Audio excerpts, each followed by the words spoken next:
I welcome you all on behalf of Sharma Counter Academy on this session on Oracle. Right? आज से हमारा Oracle का batch start हो रहा है, तो आप उसे वेबिनार कम फर्स्ट लेक्चर दोनों ही मानिए. राइट? तो हमेशा की तरह आज भी मैं स्टार्ट कर रहा हूं विद द एजेंडा कि आज जो हमारा सेशन होगा 1 to 1.5 आवर, इस पूरे सेशन में हम कौन कौन सी बातों पे मेनली डिस्कशन करने वाले हैं. सो टू स्टार्ट विद, आज सबसे पहले जो हर बैच में हर कोर्स में मैं करता हूं वैसे स्टार्ट करेंगे. सबसे पहले क्लैरिफाई करूंगा ओरेकल सीखने के लिए, ओरेकल पढ़ने के लिए क्या कुछ आपको आना चाहिए. राइट? नेक्स्ट पॉइंट, ओरेकल क्या है.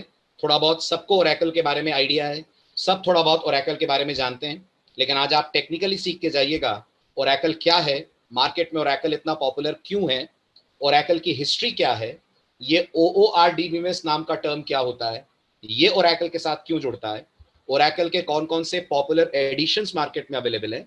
And as usual will end the session with a discussion on course outline.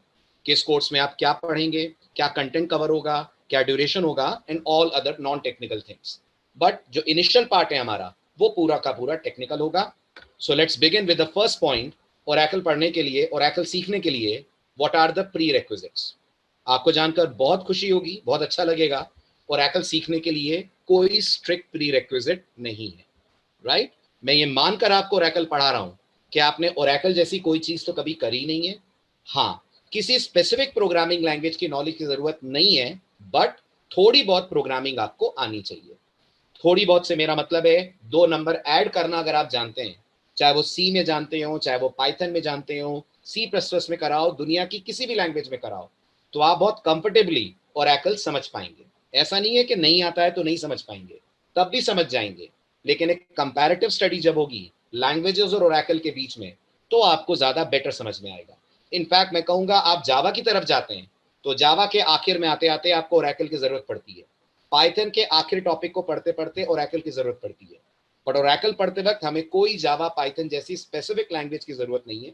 हमें किसी भी प्रोग्रामिंग में अगर बेसिक्स पता है प्रोग्रामिंग के, we can always start learning Oracle. Okay, so shall we start the session?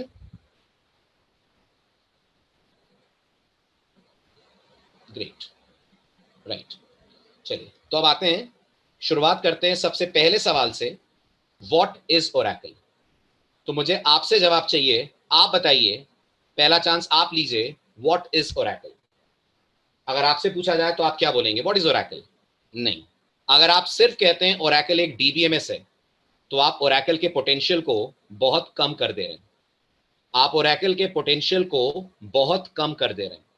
गौर कीजिएगा, ओरेकल सिर्फ DBMS नहीं है. It's much more than a DBMS. It's actually a OORDBMS. Now the question arises, what is an OORDBMS? एक OORDBMS क्या कहलाता है, इसको क्या बुलाया जाएगा? तो the term OORDBMS stands for Object Oriented Relational Database Management System. ये बिल्कुल टेक्निकल और परफेक्ट एक्रोनिम है जो ओरेकल की पावर्स, ओरेकल के पोटेंशियल को किसी के भी सामने रखेगा. सो कभी भी किसी ने ओरेकल नहीं पढ़ी है वो जरूर बोल सकता है ओरेकल DBMS है. आप नहीं बोलिएगा. जब आप ये लिखेंगे अपने रेज्यूमे में कि आपको ओरेकल आती है, तो आपका पहला ही सेंटेंस बाकियों से डिफरेंट दिखना चाहिए. दुनिया जानती है ओरेकल DBMS है, but technically Oracle is an object oriented relational database management system. अब 10 मिनट सबसे पहले हम इन एक एक वर्ड को एक्सप्लोर करना स्टार्ट करते हैं, तभी आपको ये पूरी डेफिनेशन समझ में आएगी. सो इस पूरी कहानी को समझने के लिए हमें इस पूरी डेफिनेशन को ब्रेकअप करना पड़ेगा मल्टीपल पार्ट्स में. तो सबसे पहले हम डिस्कस करेंगे डेटा क्या होता है. डेटाबेस में डेटा वर्ड आ रहा है.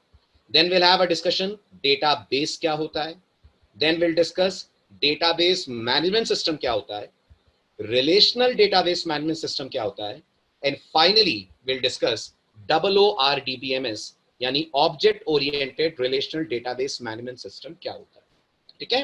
So let's start off this discussion. सबसे पहला क्वेश्चन, डेटा क्या होता है. आप लीजिए अगेन पहला चांस. आप बताइए आपके हिसाब से डेटा क्या है. बताएं. राइट. किसी भी तरह की इंफॉर्मेशन, किसी भी तरह का फैक्ट जो आप रिकॉर्ड करना चाहते हैं, जो आप आपके बिजनेस के लिए सेव करना चाहते हैं, वो अपने आप में एक तरीके का डेटा हो सकता है। फॉर एग्जाम्पल, आपका नाम, आपकी एज, जिस कंट्री यानी इंडिया में हम रहते हैं उसकी पॉपुलेशन, इंडिया में कितनी पॉलिटिकल पार्टीज हैं, इंडिया में आज का टेम्परेचर क्या है, कुछ भी you think of some information, और डीबीएमएस की भाषा में that represents a data. So any kind of raw fact, any kind of information, वो अपने आप में कहलाती है डेटा। और डेटा सिर्फ टेक्सचुअल हो जरूरी नहीं है, डेटा सिर्फ न्यूमेरिक हो जरूरी नहीं है, data can also be in the form of images, data can also be in the form of PDF file, data किसी भी फॉर्मेट में हो सकता है। आप म्यूजिक फाइल्स को भी डेटा मान सकते हैं, आप वीडियो फाइल्स को भी डेटा मान सकते हैं, किसी भी तरह की चीज को आप मान सकते हैं अपने आप में डेटा। पहला पॉइंट क्लियर हुआ सबको? चलने आगे। ठीक, अब आता है अगला वर्ड, ये डेटा आता कहां से, ये डेटा जनरेट कहां से होता है। तो अगर एक सॉफ्टवेयर की नजर से देखा जाए, एक सॉफ्टवेयर डेवलपर की नजर से देखा जाए, तो डेटा जनरेट करने का सबसे बड़ा सोर्स, सबसे बड़ा सेंटर दुनिया भर के बिजनेसेस हैं।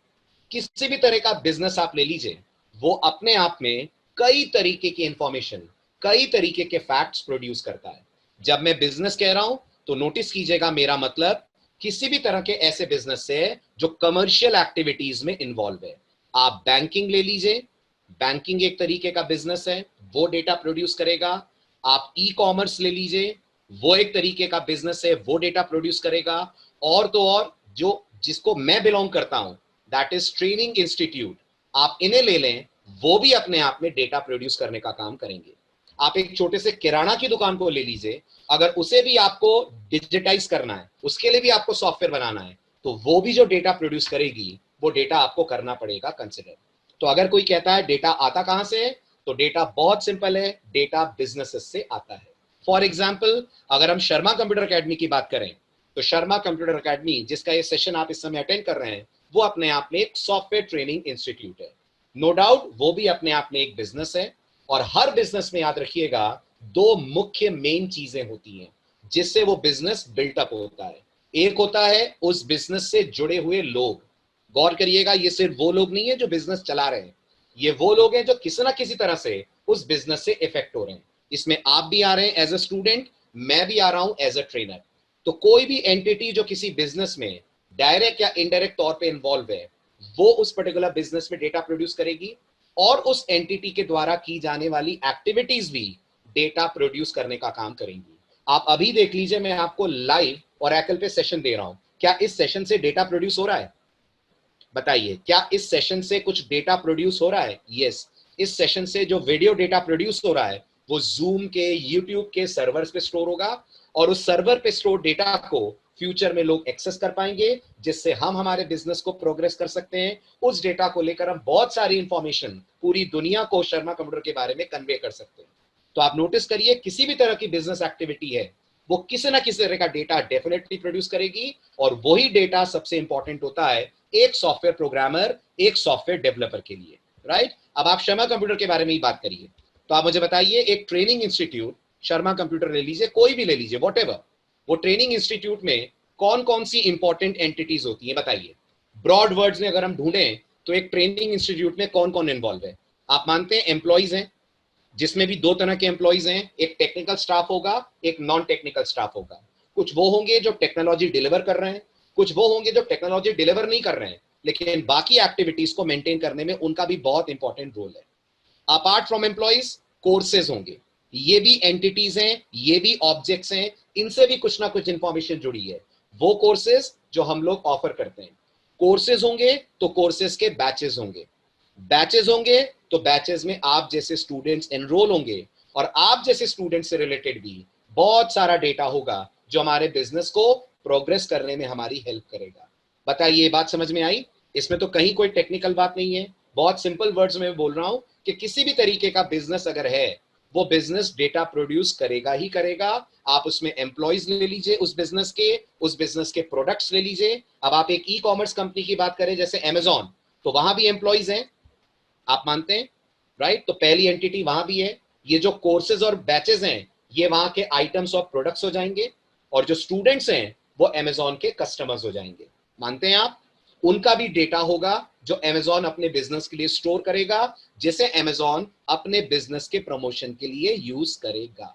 फाइन। अब आप मुझे बताइए किसी फैकल्टी से रिलेटेड क्या क्या इंफॉर्मेशन इंपॉर्टेंट हो सकती है? बताइए, किसी फैकल्टी से रिलेटेड क्या क्या इंफॉर्मेशन इंपॉर्टेंट हो सकती है? फैकल्टी का नाम, फैकल्टी का डेजिग्नेशन, सीनियर जूनियर, वो किस सब्जेक्ट में एक्सपर्ट है, क्या सैलरी उसको मिल रही है, ये सारी चीजें एक बिजनेस, एक ट्रेनिंग इंस्टीट्यूट के लिए जरूरी है। जो फैकल्टी नहीं है बट इंस्टीट्यूट में काम कर रहे हैं, उन लोगों का भी डेटा है, उनकी भी डेजिग्नेशन है, उनकी भी सैलरी है, उनकी भी प्रोफाइल है, तो बिजनेस वो भी स्टोर करना चाहेगा। फिर सोचिए कोर्सेज की अगर हम बात करें, तो हर कोर्स का एक नाम होगा, हर कोर्स की एक प्राइस होगी, हर कोर्स के कुछ कंटेंट्स होंगे, हर कोर्स का एक ड्यूरेशन होगा। कोर्स होगा तो जैसा मैंने कहा बैचेस होंगे जो उस कोर्स से कनेक्टेड होंगे, कौन सी फैकल्टी वो बैच ले रही है, कौन सी फैकल्टी उस बैच को कंडक्ट कर रही है।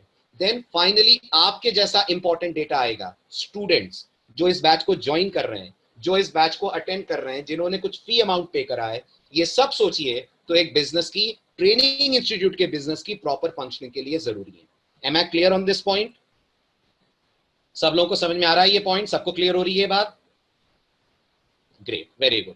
अब आगे बढ़ते हैं। राइट, अब आप मुझे बताइए, अगर हम एक ट्रेनिंग इंस्टीट्यूट के पॉइंट ऑफ व्यू से देखें, तो ये जितना भी डेटा जनरेट हुआ है, ये हमारे बिजनेस के प्रोग्रेस के लिए जरूरी है।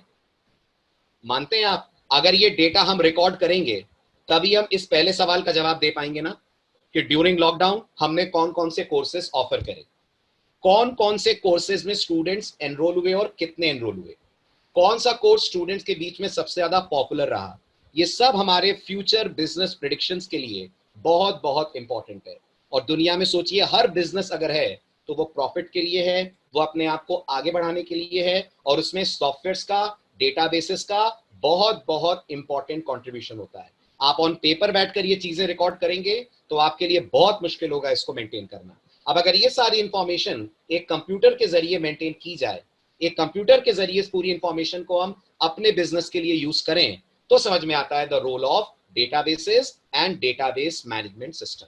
राइट, ये कुछ क्वेश्चंस हैं जो एक बिजनेस के लिए बहुत इंपॉर्टेंट हो सकते हैं, और इन सभी क्वेश्चंस का जवाब अगर आप नोटिस करें तो आपको जिससे मिलेगा वो होगा अपने आप में डेटाबेस। राइट, अब डेटा इतना इंपॉर्टेंट क्यों है? तो उसका सीधा सा जवाब ये है कि जितने प्रीवियस क्वेश्चंस हैं उन सब का जवाब डेटा से ही मिलेगा। और डेटा को अगर आप वेल प्लान्ड वे में ऑर्गेनाइज करेंगे, वेल प्लान्ड वे में स्टोर करेंगे, तो अनजाने में ही सही, बट जो आप क्रिएट करेंगे वो सॉफ्टवेयर के वर्ल्ड में कहलाएगा अपने आप में डेटाबेस। वो सॉफ्टवेयर के वर्ल्ड में कहलाएगा डेटाबेस। बिल्कुल कुंदन, डेटा साइंस इससे आगे की चीज है। डेटा साइंस डेटाबेस से भी ज्यादा बल्कि डेटा को एनालाइज करना और उससे बिजनेस प्रेडिक्शंस के लिए जरूरी है। बट डेटा साइंस का भी जो बैकएंड है वो डेटाबेस ही है। बहुत सारे डेटा साइंस के एल्गोरिथम्स ऐसी हैं जो डेटाबेस से अपना डेटा फेच करके उसके ऊपर अपने लॉजिक्स, अपने आइडियाज इंप्लीमेंट करेंगे। राइट, तो आप ये मान लीजिए डेटा साइंस डेटाबेस का पार्ट 2 है, ऐसा मानकर